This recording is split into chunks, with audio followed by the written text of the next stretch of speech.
Hello everyone, welcome to the कॉन्सी। और अभी ये वीडियो बनाने का मेन पर्पस ये था कि अभी जो रीमर्स काफ़ी ज़्यादा आ रही है ना, वो आ रही है आपके राजेश एक्सपोर्ट्स का। ठीक है। राजेश एक्सपोर्ट्स का अगर आप यहाँ पे न्यूज़ देखोगे तो यहाँ पे न्यूज़ यही सब आ रहा है कि राजेश एक्सपोर्ट्स जो है अंडर सेबी लेंस में है 770 करोड़ ऑफ एलआईसी रिटेल, मतलब जो भी है अभी। आप अगर इसको यूट्यूब में भी देखोगे ना तो बहुत कुछ आपको यहाँ पे दिखाएगा कि यार यहाँ पे फ्रॉड हो गया, ये हो गया। अब देखो यहाँ पे SEBI passes entry order against the Rajesh export and promoter over alleged financial. ठीक है। कुछ तो ये लोग गड़बड़ कर रहे हैं। SEBI flags massive Rajesh exports scam, 15 lakh crore का रेवेन्यू इन्फ्लेशन यहाँ पे हुआ है। और ये जो है सेबी ने यहाँ पे ये मुद्दा उठाया है। तो यहाँ पे जो भी लोग यहाँ पे राजेश एक्सपोर्ट्स में रहे होंगे वो लोग अभी क्या कर रहे हैं और उनका इन्वेस्टमेंट यहाँ पे क्या कैसा चल रहा होगा, वो मैं यहाँ पे डिटेल में डिस्कस करने वाला हूँ। और जो मैं सिर्फ एक ही स्ट्रैटेजी जो फॉलो करता हूँ वो है ग्रीन लाइन ब्रेकआउट।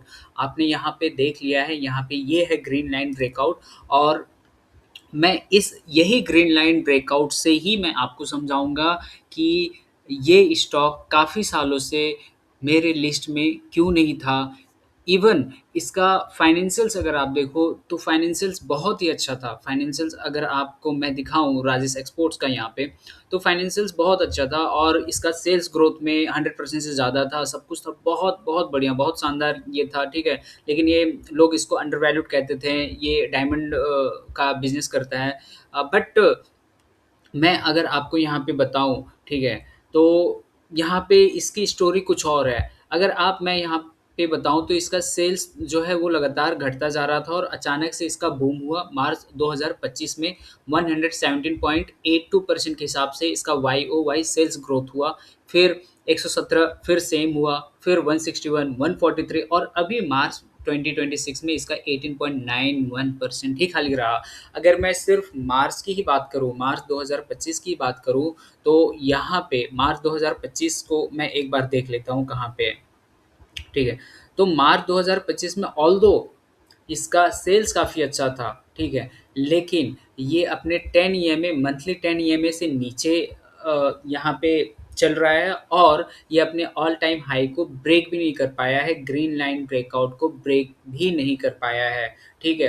तो इसका फाइनेंशियल्स जितने भी अच्छे हो जाएँ, ठीक है, यहाँ पे मेरी स्ट्रैटेजी के हिसाब से यहाँ पे इन्वेस्टमेंट करना बेवकूफ़ी होगी, ठीक है। अच्छा, अब मैं आपको यहाँ पे थोड़ा-सा और झलक यहाँ दिखला देता हूँ मैं आपको कि ये सब क्यों ऐसा हो रहा है, ठीक है। यहाँ पे अगर आप सोच रहे हो, ठीक है, बहुत लोग होते हैं कि अंडर वैल्यूड शेयर्स होने चाहिए, लेकिन वो अंडर वैल्यूड का वैल्यू भी तो होना चाहिए। वो अंडर वैल्यूड शेयर का वैल्यू होगा ही नहीं, तो आप लोग परचेज़ ही क्या करोगे, आप लोग बाय ही क्या करोगे, जब वैल्यू आपको दे ही नहीं पा रहा है। देखिए, नीचे यहाँ पे सेल्स तो मैंने आपको दिखाई दिया था, क्या कितना ये कर रहा है, ठीक है। अभी ये जो है आपका सेल्स ग्रोथ है, ठीक है। और यहाँ पे राजेश एक्सपोर्ट्स का यहाँ पे प्रॉफ़िट एंड लॉस में फिर से यहाँ पे सेल्स ग्रोथ आपको दिखा रहा है क्या कैसा है। ऊपर जो आपको दिखा रहा था वो वाई-वाई सेल्स ग्रोथ दिखा रहा था, ठीक है? जून में, सितंबर में, ठीक है? उस हिसाब से दिखा रहा था और यहाँ पे ईयरली बेसिस पे दिखाया। नीचे अगर मैं जाऊँ, ठीक है? मैं सिर्फ़ एक चीज़ अभी देखूँगा, सिर्फ़ एक चीज़ देखूँगा और उससे डिसाइड हो जाएगा कि क्या चल रहा है यहाँ पे। अगर आप शेयर होल्डिंग पैटर्न में यहाँ पे देखोगे ना, तो 54.55% ये प्रोमोटर का है और ये वैसा ही चल रहा है। एफआईआई में अगर आप देखोगे, तो एफआईआई में क्या हो रहा है? देखो ध्यान से 15.19 से 14.94, ठीक है, मार्च 2025 से जून 2025 में इनका घट गया। फिर अचानक से इम्प्रूव हुआ, फिर इसके बाद अभी 14.26 यहाँ पे हो गया, करेक्ट ना? अब यहाँ पे ऐसे डीआईआई का भी अगर आप हालचाल यहाँ पे पूछोगे, तो डीआईआई भी यहाँ पे अपनी स्टेक घटा ही रही है और लगातार घटा रही है, अगर आप इसको देखो तो, ठीक है।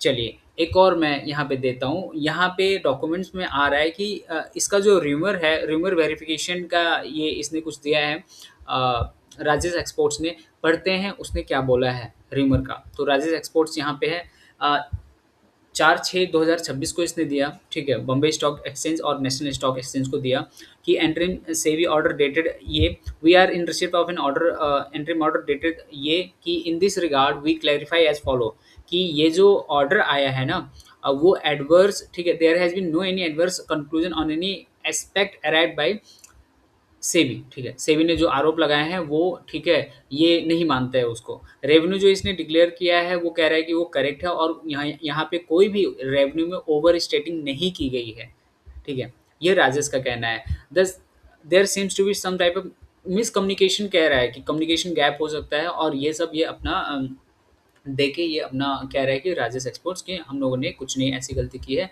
सब सही चल रहा है। ठीक है, अगर आपका सब सही चल रहा है तो ये 10 ईएमए के नीचे क्यों चल रहा है ये? मेरा क्वेश्चन ये है, अगर आपका सब कुछ चल रहा है सही तो ये 10 ईएमए के नीचे क्यों चल रहा है? आप ये बता दो। चलिए, एक और मैं आपको यहाँ पे कंक्लूजन में ला देता हूँ। अब देखो यहाँ पे क्या हो रहा है, जब तक ऑल टाइम हाई को ये ब्रेक नहीं करेगा, आप देखो यहाँ पे ऑल टाइम हाई बना था, ठीक है, कब बना था ऑल टाइम हाई? 3 दिसंबर 2007 को बना, उसके बाद ये ऊपर जा ही नहीं पाया, ठीक है, ऊपर नहीं जा पाया और इसने इस ऑल टाइम हाई को ब्रेकआउट किया 2 जून 2014, 7 से 14 यानी 7 साल के बाद जब ब्रेकआउट किया, तो अगर कोई यहाँ पे लिया होता है इसको और 10 ईएमए को ही फॉलो किया होता, तो कुछ नहीं तो मतलब आंख बंद करके अगर आप 10 ईएमए फॉलो करते और सिर्फ आप इस टेक्निकल को फॉलो करते, आप फाइनेंशियल्स भी नहीं देखे होते, तो आपका क्या रिटर्न बनता? ठीक है, मैं 10 ईएमए को खाली लेके जा रहा हूँ, आपका 701 दिन में 130% का रिटर्न बना होता। कुछ गलत है? नहीं है ना? चलो, नेक्स्ट अब देखते हैं। नेक्स्ट अगर आप यहाँ पे देखोगे तो क्या हो रहा है, ऑल टाइम हाई यहाँ पे बना, ऑल टाइम हाई बनने के बाद क्या हो गया, ये गिर गया, ठीक है, और अगर आप 10 ईएमए को देख के ही निकल गए होते तो 17% का लॉस खाली करते हैं। Only 17% loss with in 181 days, यानी 6 महीने के अंदर आप यहाँ से निकल गए होते हैं, ठीक है। बट फाइनेंशियल्स आपने देख लिया, अच्छा है, अंडर वैल्यूड है, ये है वो है, कुछ नहीं कर पाते आप, वो नीचे ही जाता, नीचे ही जाता और आपको इतने सालों तक ये तबाह करके रखता, ठीक है। तबाह करना गलत वर्ड तो नहीं हुआ ना? देखो, ये तबाह करके रखता। अगर आप यहाँ पे लिए होते और यहाँ नहीं निकले होते तो आप अभी कहाँ होते? 81% के लॉस में होते। You were in 81% loss. अगर आपके पास कोई स्ट्रैटेजी नहीं है, लोगों के भरोसे चलना है, सब कुछ करना है, किसी का टिप्स सुन लिया, ये सुन लेना है, किसी का ये कर लिया, वो सुन लेना है, और अगर आप अभी होप में बैठे हो, अरे कोई कृपा कर देगा, ठीक है, मेरा स्टॉक, ठीक है, एकदम रॉकेट बन जाएगा, नहीं होने वाला है, नहीं होने वाला है, अगेन आई एम सेइंग नहीं होने वाला है, ठीक है। ये मतलब नेगेटिविटी मैं नहीं फैला रहा हूँ, मैं सिर्फ आपको बता रहा हूँ, ठीक है। यू मस्ट बी अवेयर, आपने जो पैसा कमाया है उसका आपको सही ढंग से इस्तेमाल करना आना चाहिए। अगर आप नहीं कर पा रहे हो तो इसमें आपकी गलती है। आप यहाँ पे खुद देखो ना, ठीक है, एक सरप्राइज़ मैं आपको यहाँ पे क्रिएट कर देता हूँ। सरप्राइज़ क्या है? कोई भी स्टॉक अगर अपने ऑल टाइम हाई के आसपास आके सपोर्ट लेती है और उसको तोड़ती नहीं है और उसके ऊपर मूव करने लगती है, तो वहाँ पे एक चांस बन सकता है कि हाँ, वो अपने जो भी उसका रेजिस्टेंस है अपकमिंग वहाँ तक जा सकती है। बट अगर आप यहाँ पे ध्यान से देखो ना, तो ये जो ऑल टाइम हाई बना था ना, वो ऑल टाइम हाई को भी तोड़ के नीचे ट्रेड कर रही है। And in the same way news भी सेबी से आ गया, सेबी ने भी इसको फटकार लगा दी। यहाँ पे क्या रह गया है? ठीक है, अगर आपको अभी भी अपने, ठीक है, पोर्टफोलियो को रेड में ही देखने हैं तो देख लो भैया, है ना? नहीं देखने हैं तो एक प्रॉपर स्ट्रैटेजी फॉलो करो, जो मैं यहाँ पे वीडियो बना रहा हूँ, ठीक है। मैं चाह रहा हूँ जो भी इन्वेस्टर हैं, ट्रेडर हैं, वो एक प्रॉपर स्ट्रैटेजी फॉलो करके चलें ताकि उनका कैपिटल एटलीस्ट सेव हो। कैपिटल आप सेव करना सीख जाओगे, प्रॉफिट अपने आप बनने लगेगा। बी केयरफुल, बी केयरफुल, ठीक है। सो आज मैंने राजेश एक्सपोर्ट्स का मैंने यहाँ पे बताया, बिकॉज क्या होता है ना, लोगों का रहता है, ठीक है, लोग हमसे क्वेरी पूछते हैं, अरे इसमें क्या करना है, उसमें क्या नहीं करना है, कुछ नहीं करना है, just you have to see whether this is at all time high, whether this stock is breaking the all time high, ठीक है। अगर वो 1 साल से ज़्यादा है, 2 साल से ज़्यादा है, कंसोलिडेट होके ब्रेक कर रहा है, तो वो तो बहुत ही अच्छा है, ठीक है। बट आप यहाँ पे देख लो, ये ऑल टाइम हाई कब बनाया था? 1 फ़ेब 2023, उसके बाद ये नीचे ही गया है और नीचे जाते-जाते ये 90% तक का लॉस दे दिया है अपने को। Will you hold it? Will you hold it? आप ये बताओ मुझे। चलिए, ज्ञान की बात ज़्यादा हो गई। अभी आप मेरा कहना समझ चुके होंगे, मैं क्या कहना चाहता हूँ और इसको आप अपने ट्रेडिंग में अप्लाई ज़रूर करिए। तो आज के लिए बस इतना ही करते हैं। बाकी अगर आपको वीडियो सही लग रहा है, आपको समझ में आ रहा है, ठीक है। अगर मेरा टोन थोड़ा-सा एग्रेसिव है, सॉरी, ठीक है, माफ़ करिएगा मुझे, but I have to tell you, ठीक है, योर हार्ड अर्न्ड मनी उसको आप सही जगह पे लगाएँ, सही स्ट्रैटेजी पे लगाएँ, तभी कुछ हो पाएगा, नहीं तो कुछ नहीं होने वाला है।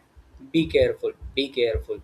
चैनल अगर पसंद आ रहा है, इसको सब्सक्राइब करो, लाइक करो, शेयर करो और दोस्तों के साथ, ठीक है, इसको ज़्यादा से ज़्यादा शेयर तो कह दिया, फिर भी शेयर करो। Thank you so much.